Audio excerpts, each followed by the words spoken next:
मैंने हदीका कियानी का एक सॉन्ग सुना था, उसमें अल्फाज शायद कुछ ऐसे थे, यार 10 खां शहर लाहौर अंदर किन्ने बूहे ते किनिया बारियां ने, ये भी 10 खां शहर लाहौर अंदर किनिया व्याहियां ते किनिया कुंवारियां ने।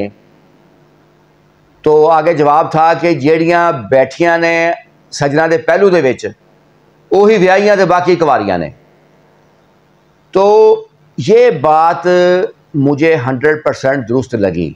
मैं अक्सर केसेस मेरे पास हैं, फैमिली केसेस, कोई खातून 3 साल से रूठ के बैठी है, कोई 4 साल से रूठ के बैठी है, कोई 6 साल से बैठी हैं, वो हक महर की वजह से खुला का दावा दायर नहीं करती कि खुला हक महर वापस करना पड़ जाएगा। शोहर तलाक नहीं देता कि तलाक दे तो मुझे हक महर देना पड़ सकता है, और शोहर दूसरी शादी नहीं कर सकता कि उसको ना बीवी से इजाज़त मिलनी है, इन हालात में ना यूनियन कौंसल से मिलनी है। तो वो दोनों जो है स्टेटस को चल रहा होता है, खैर से अदालतों में आके बुरी खर्चा लेके जा रही हैं, और ना उसकी शादी कहीं हो रही है और ये भी फंसी खड़ी है दरमियान में।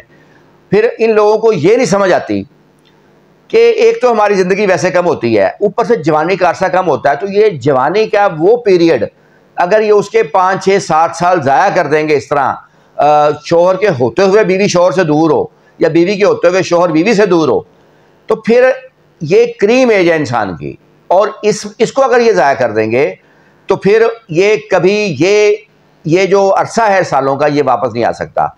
कई केसेस में होता है 5-6 साल बाद राजीनामा हो जाता है, लेकिन उस राजीनामे का कोई ख़ास फ़ायदा नहीं होता। आपने अपनी लाइफ का एक कीमती अरसा ज़ाया कर दिया होता है, और ये ज़िंदगी एक बार मिलनी है, दोबारा नहीं मिलनी। तो इसलिए मैं इस बात का कायल हूँ कि रिश्तों को घसीटना नहीं चाहिए, रिश्तों को निभाना चाहिए या ख़त्म करके आगे बढ़ जाना चाहिए, क्योंकि आपकी एक ज़िंदगी है। तो इसलिए आपका ये हक है कि आप उस शख्स के साथ गुजारें जो आपको अच्छा लगता है, जिसके साथ आसानी महसूस करते हैं। लेकिन सिर्फ इसलिए कि हक महर की वजह से देना ना पड़ जाए या छोड़ना ना पड़ जाए, आप रिश्तों को घसीटते रहें, और आप जो है शादीशुदा होने के बावजूद शादीशुदा ज़िंदगी से दूर रहें, तो ये किसी भी सूरत मेरी नज़र में बेहतर नहीं है। Thank you.